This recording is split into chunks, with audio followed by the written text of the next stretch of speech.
दोस्तों, आज की कहानी है ननद जी और कितने दिन मायके की रोटी तोड़ोगे।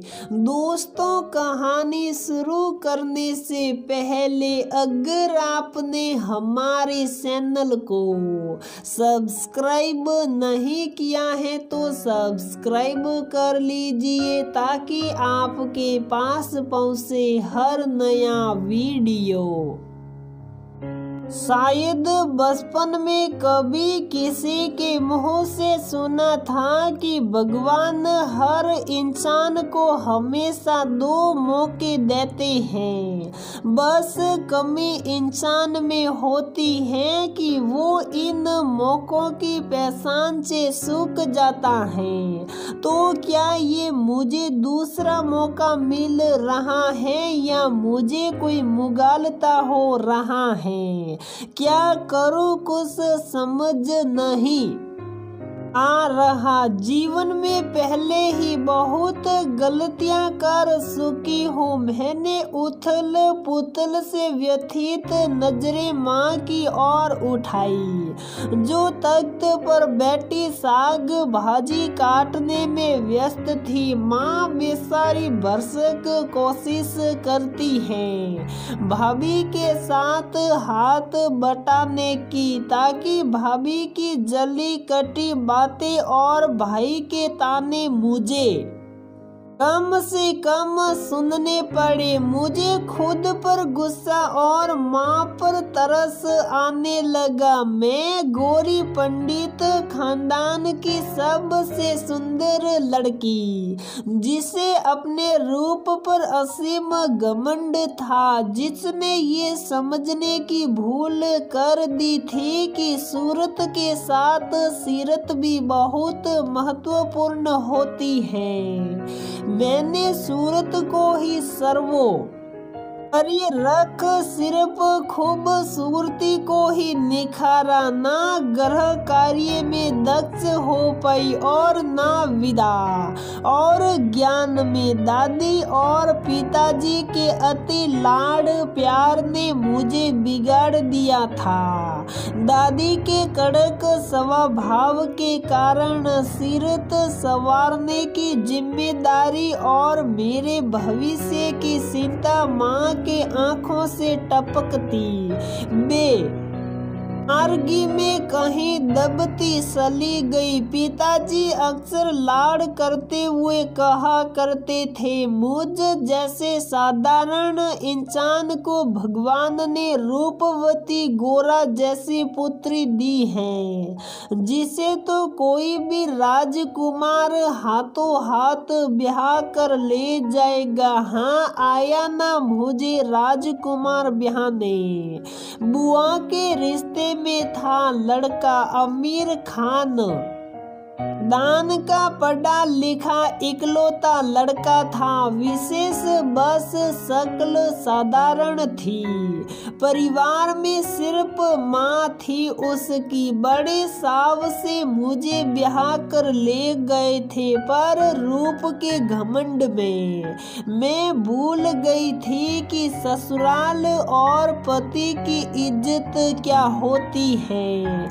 विशेष को अपनी माँ से अत्यंत स्नेह था। वो सब कुछ बर्दाश्त कर सकता था, पर माँ के खिलाफ एक शब्द नहीं सुन सकता था। मैं तो बचपन से रूप के घमंड में सातवें आसमान पर रहती थी। मैंने सोचा साधारण शक्ल सूरत वाला विशेष मुझ पर हमेशा लट्टू रहेगा। मैंने कभी अपनी माँ की नहीं सुनी तो उसकी माँ की क्या सुनती। उस पर मेरी तेज तीखी कड़वी जुबान ने सोने पर सुहागा किया हुआ था। आए दिन की लड़ाइयों और मेरे किसी भी प्रकार ना झुकने का अंत आखिरकार तलाक पर जाकर खत्म हुआ, क्योंकि विशेष और उसकी माँ ऐसी बदजुबान और घमंडी बहू के साथ नहीं रह सकते थे। मेरे रूप का घमंड उस दिन भर भरा कर टूटा, क्योंकि मुझे पूर्ण विश्वास था कि मुझे जैसी रूपवती बीवी को विशेष कभी भी तलाक नहीं देगा। माँ की आंखों से अविरल बहते आंसू बहुत कुछ बयां कर रहे थे। समाज में जो सुनता वो हिकारत से बोलता और सदाई इस लड़की को अच्छी परवरिश दी होती तो ये दिन ना देखना पड़ता। तलाक शुदा लड़की और लोगों के तंज का गम पिताजी ज्यादा दिन ना सह सके और इस दुनिया को अलविदा कह गए। मेरे घमंडी बद जुबान स्वभाव और परित्यक्ता होने की बदनामी ने मुझे चारों ओर से घेर लिया था। मैंने खुद को एक खोल में कैद कर लिया था। मेरी जिंदगी में रूप रोए भाग्य खोए कहावत चरितार्थ हो गई थी। माँ तलाक शुदा जवान बेटी को देख मन ही मन गूलती रहती। वे मेरी कहीं भी बात सलाने की कोशिश करती तो मेरी तलाक की वजह पहले ही पहुंच जाती। आखिर माँ ने हार मानकर मेरी किस्मत नियति पर छोड़कर जिंदगी से समझौता कर लिया था। मैं जो हमेशा घर के कामों को हिकारत से देखती थी आज सब कुछ करती हूँ। आखिरकार भाभी मुझे यूं ही तो 2 वक्त की रोटी और अपने राजपाट वाले आशियाने में जगह नहीं दे सकती थी ना, और वैसे भी किसी काम वाली बाई की भी क्या जरूरत थी। जब मैं खाली बैठी रहती हूँ तो घर के काम में हाथ तो बटवा ही सकती हूँ। हाथ बटवाना क्या, उन्होंने तो पूरा का पूरा काम मुझ पर डाल दिया था। माँ हर वक्त मुझे अपने आंचल तले दबाए रखती थी, क्योंकि अब नाज नखरे उठाने और लाड प्यार से सर पर बिठाने वाले पिताजी और दादी नहीं रहे थे। मेरे होठ अब सील चुके थे। जुबान ने टूटे जज्बातों का ताला जड़ दिया था। भाई भाभी की कड़वाहट अक्सर तो क्या बल्कि रोज ही कानों में जहर घोलती थी।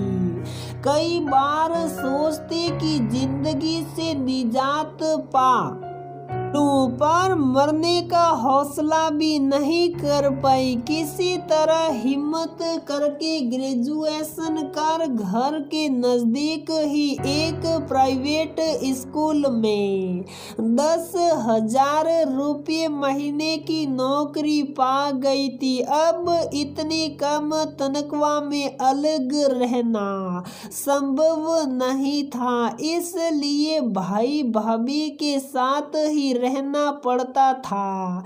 ये विडंबना है हमारे समाज की आज भी कि पिता के स्वर्गवास के बाद वह माँ का कम भाई का घर ज्यादा हो जाता है।